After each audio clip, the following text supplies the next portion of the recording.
വാർത്താ വായനയിലേക്ക് എല്ലാവർക്കും സ്വാഗതം. ഇന്ന് ഡിസംബർ 13 വെള്ളിയാഴ്ച. പ്രധാന വാർത്തകളിലൂടെ ഒന്ന് കടന്നു പോകാം. ലോക ചെസ് ചാമ്പ്യൻഷിപ്പിൽ കിരീടം ചൂടി ഇന്ത്യയുടെ ഗുകേഷ്. 18-കാരൻ ദൊമ്മരാജു ഗുകേഷിലൂടെ ലോക ചെസ് കിരീടം വീണ്ടും ഇന്ത്യയിലേക്ക്.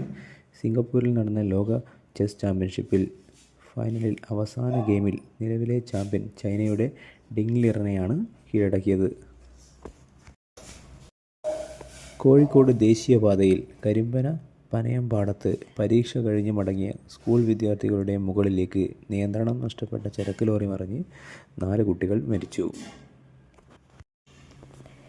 കേന്ദ്രമന്ത്രിസഭയുടെ പച്ചക്കൊടി. ഒരു രാജ്യം ഒറ്റ തെരഞ്ഞെടുപ്പ്.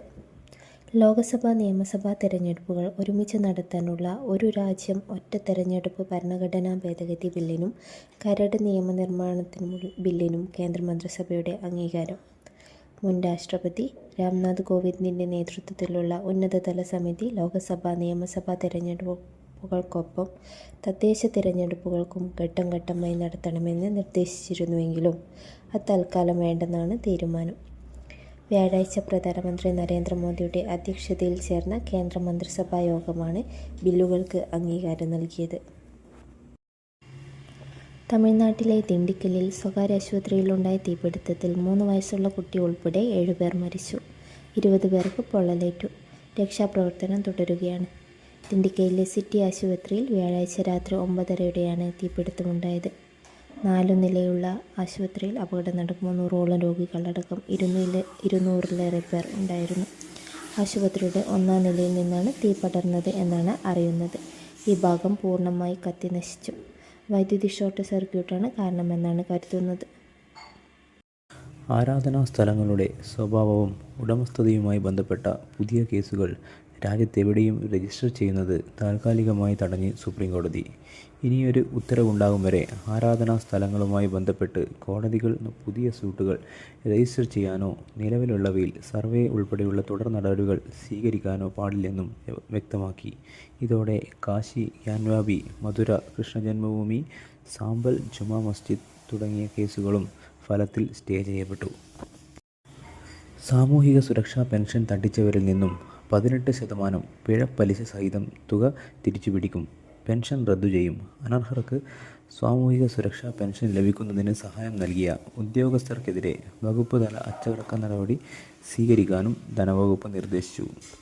തിരുവനന്തപുരത്തെ വഞ്ചിയൂരിൽ CPM പാളയം ഏരിയ സമ്മേളനത്തിനായി റോഡ് തടസ്സപ്പെടുത്തി വേദി കെട്ടിയതിൽ സ്റ്റേജിലുണ്ടായിരുന്ന നേതാക്കളുടെ പേരിൽ കേസെടുക്കാത്തതെന്തുകൊണ്ടെന്ന് ഹൈക്കോടതി.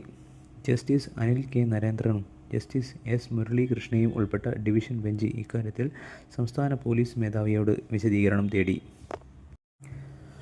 വൈദ്യുത നിരക്ക് വർധനയിലും വിലക്കയറ്റത്തിലും പ്രതിഷേധിച്ച് unorganised workers and employees Congress ജില്ലാ കമ്മിറ്റി കലക്ടറേറ്റിന് മുന്നിൽ ജനകീയ പ്രതിരോധ സമരം നടത്തി.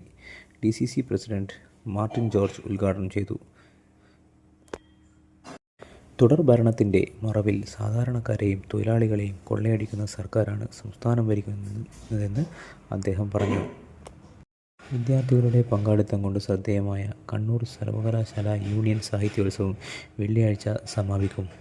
താവക്കര ക്യാമ്പസിൽ 4 വേദികളിലായി വ്യാഴാഴ്ച നടന്ന ചർച്ചകളിൽ കലയുടെയും സാഹിത്യത്തിൻ്റെയും സംസ്കാരത്തിൻ്റെയും ചരിത്രവും വർത്തമാനവും വിഷയമായി. കണ്ണൂർ വിമാനത്താവളത്തിന് പോയിന്റ് ഓഫ് കോൾ പദവി നിഷേധിച്ച കേന്ദ്ര സർക്കാർ നിലപാടിനെതിരെയും ഹജ്ജ് ഹൗസ് നിർമ്മിക്കണമെന്നാവശ്യപ്പെട്ടും കേരള പ്രവാസി സംഘം ജില്ലാ കമ്മിറ്റി പ്രക്ഷോഭത്തിനൊരുങ്ങുന്നു. ഇതിൻ്റെ ഭാഗമായി പ്രചരണ വാഹന ജാഥ, മാർച്ച്, ഒപ്പുശേഖരണം തുടങ്ങിയ വിവിധ സമരപരിപാടികൾ സംഘടിപ്പിക്കുമെന്ന് ഭാരവാഹികൾ പത്രസമ്മേളനത്തിൽ പറഞ്ഞു. മരുന്നിനെ പ്രതിരോധിക്കുന്ന ക്ഷയരോഗത്തിനെതിരെ രാജ്യത്ത് പുതിയ ചികിത്സാക്രമം വരുന്നു.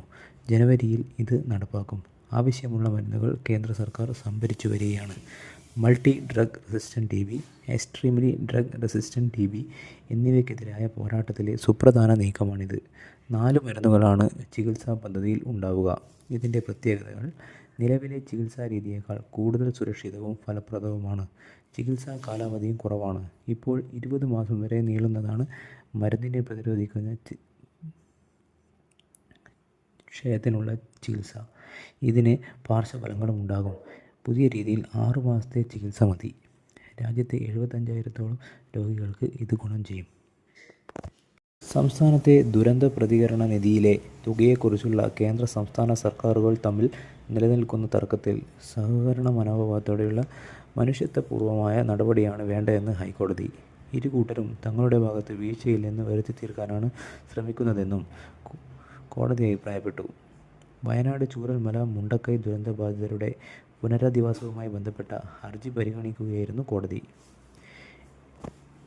ഇന്ത്യയും ബഹ്റൈനുമായുള്ള ദീർഘകാലത്തെ ബന്ധം അനുസ്മരിച്ച് വിദേശകാര്യമന്ത്രി എസ് ജയശങ്കർ, നിലവിൽ $170 കോടി വ്യാപാരമാണ് ഇരു രാജ്യങ്ങൾക്കുമിടയിൽ നടക്കുന്നതെന്ന് അദ്ദേഹം പറഞ്ഞു.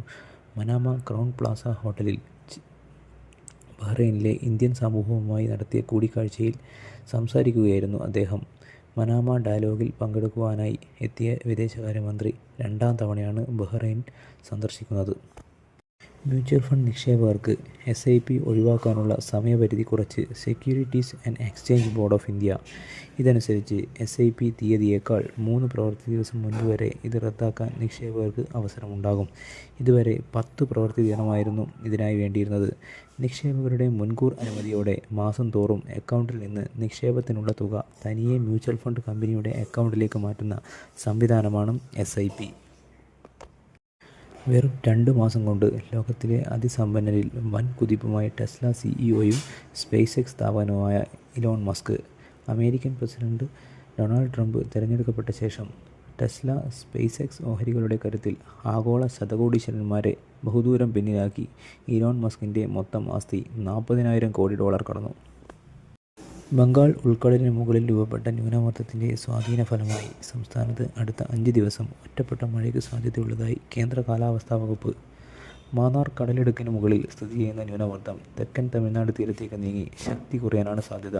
വെള്ളിയാഴ്ച തിരുവനന്തപുരം, കൊല്ലം, പത്തനംതിട്ട ജില്ലകളിൽ ശക്തമായ മഴയ്ക്ക് സാധ്യതയുള്ളതിനാൽ ഓറഞ്ച് ജാഗ്രതാ നിർദ്ദേശം നൽകിയിട്ടുണ്ട്. പൂമാല ഗവൺമെൻറ് ട്രൈബൽ സ്കൂളിലെ 108 ആദിവാസി വിദ്യാർത്ഥികൾക്കും അടുത്ത ദിവസം മുതൽ പ്രഭാത ഭക്ഷണം നൽകും. ട്രൈബൽ സബ് പ്ലാനിൽ ഉൾപ്പെടുത്തി സർക്കാർ 17 ലക്ഷം രൂപ പഞ്ചായത്തിന് അനുവദിച്ചെന്നും ഇതിൽ നിന്ന് ആവശ്യമായ തുക പ്രഭാത ഭക്ഷണ പരിപാടി പൂർണ്ണതോതിൽ പുനഃസ്ഥാപിക്കാൻ മാറ്റിവെക്കുമെന്നും വെള്ളിയാമറ്റം പഞ്ചായത്ത് പ്രസിഡന്റ് മോഹൻദാസ് പുതുശ്ശേരി അറിയിച്ചു. മഹാകുംഭമേളയുടെ മുന്നൊരുക്കങ്ങൾ വിലയിരുത്തുന്നതിനും വിവിധ വികസന പദ്ധതികളുടെ ഉദ്ഘാടനത്തിനുമായി പ്രധാനമന്ത്രി നരേന്ദ്രമോദി വെള്ളിയാഴ്ച ഉത്തർപ്രദേശിലെ പ്രയാഗ്രാജിലെത്തും. 6,670 കോടി രൂപയുടെ പദ്ധതികൾ അദ്ദേഹം ഉദ്ഘാടനം ചെയ്യും. പൂർത്തിയായവയും തുടക്കമിടുന്നവയുമായ പദ്ധതികൾ ഇതിലുണ്ട്. ആനുകൂല്യങ്ങൾ നിഷേധിക്കുന്നതിനെതിരെ അനിശ്ചിതകാല പണിമുടക്ക് പ്രഖ്യാപിച്ച് state employees and teachers organisations.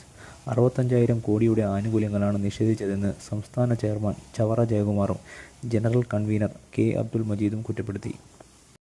Kunnathoorpadi Muthappan ദേവസ്ഥാനം തിരുവപ്പന ഉത്സവത്തിന് 11-ന് തുടക്കമാകും. ഇതിനു മുന്നോടിയായി പാടിയിൽ പണി തുടങ്ങി. വനമേഖലയിലെ ദേവസ്ഥാനത്ത് താൽക്കാലിക മടപ്പുരയും അടിയന്തരക്കാരുടെ പന്തലുകളും ഒരുക്കുന്ന പ്രവൃത്തിയാണ് നടക്കുന്നത്. മെടഞ്ഞ ഓലകൾ കൊണ്ടുള്ളതാണ് ദേവസ്ഥാനത്ത് താൽക്കാലിക മടപ്പുര. ഇന്ത്യ ഓസ്ട്രേലിയ 3ാം ക്രിക്കറ്റ് ടെസ്റ്റിന് ശനിയാഴ്ച തുടക്കം. ബ്രിസ്ബെയിനിലെ ഗാബ ഗ്രൗണ്ടിൽ നടക്കുന്ന ഡേ ടെസ്റ്റ് ഇന്ത്യൻ സമയം ശനിയാഴ്ച പുലർച്ചെ 5:50-ന് തുടങ്ങും. ആദ്യ ടെസ്റ്റിൽ ഇന്ത്യ 295 റൺസിനും 2ാം ടെസ്റ്റിൽ ഓസ്ട്രേലിയ 10 വിക്കറ്റിനും വിജയിച്ചതോടെ 5 ടെസ്റ്റുകളുടെ ബോർഡർ ഗവാസ്കർ പരമ്പര തുല്യനിലയിലാണ്. ചാമ്പ്യൻസ് ലീഗ് ഫുട്ബോളിൽ മുൻ ലോക ചാമ്പ്യന്മാരായ മാഞ്ചസ്റ്റർ സിറ്റിയുടെ കഷ്ടകാലം തീരുന്നില്ല. ഇത്തവണ യുവൻ്റസാണ് സിറ്റിയെ തോൽപ്പിച്ചത്. അതേസമയം തുടർച്ചയായ 5ാം ജയവുമായി FC ബാഴ്സലോണ 2ാം സ്ഥാനത്തേക്ക് കയറി. ഇംഗ്ലീഷ് ക്ലബ് ആഴ്സണലും ഇറ്റാലിയൻ ക്ലബ് AC മിലാനും ജയം കണ്ടു. US തെരഞ്ഞെടുപ്പിൽ ചരിത്ര വിജയം നേടിയ ഡൊണാൾഡ് ട്രംപിനെ ടൈം വാരിക 2024 പേഴ്സൺ ഓഫ് ദി ഇയർ ആയി തിരഞ്ഞെടുത്തു. 2ാം തവണയാണ് ട്രംപ് ഈ ബഹുമതി നേടുന്നത്. മുസ്ലിം ഭൂരിപക്ഷ രാജ്യമായ സിറിയയിൽ മതസ്വാതന്ത്ര്യം ഉറപ്പാക്കണമെന്ന് ഇടക്കാല പ്രധാനമന്ത്രി മുഹമ്മദ് അൽ ബഷീർ. രാജ്യത്തെ എല്ലാ ജനങ്ങൾക്കും മതവിഭാഗങ്ങൾക്കും സ്വാതന്ത്ര്യം ഉറപ്പു നൽകുമെന്ന് ബഷീർ പറഞ്ഞു. വിദേശത്ത് കഴിയുന്ന പൗരന്മാരോട് മടങ്ങി വരാനും അദ്ദേഹം ആഹ്വാനം ചെയ്തു. ബംഗ്ലാദേശിൻ്റെ രാഷ്ട്രപിതാവ് ഷെയ്ഖ് മുജീബുർ റഹ്മാൻ പ്രചരിപ്പിച്ച ജോയ് ബംഗ്ല രാജ്യത്തിൻ്റെ മുദ്രാവാക്യമായി പ്രഖ്യാപിച്ച ഹൈക്കോടതി വിധി സുപ്രീം കോടതി സ്റ്റേ ചെയ്തു. റഹ്മാൻ്റെ മകൾ ഷെയ്ഖ് ഹസീന പ്രധാനമന്ത്രിയായിരുന്നപ്പോഴാണ് ജോയ് ബംഗ്ല ദേശീയ മുദ്രാവാക്യമായി വിധി വന്നത്. ഗാസയിലെ വിവിധ പ്രദേശങ്ങളിൽ വ്യാഴാഴ്ചയുണ്ടായ ഇസ്രായേൽ ബോംബാക്രമണത്തിൽ 35 പാലസ്തീൻകാർ കൊല്ലപ്പെട്ടു. ഗാസ സിറ്റി, നുസൈറത്ത്, റഫയുടെ പടിഞ്ഞാറ് ഭാഗം, ഖാൻ യൂനിസ് എന്നിവിടങ്ങളിലാണ് ആക്രമണം ഉണ്ടായത്. ഇന്നത്തെ വാർത്താവായന ഇവിടെ അവസാനിക്കുന്നു. നന്ദി, നമസ്കാരം.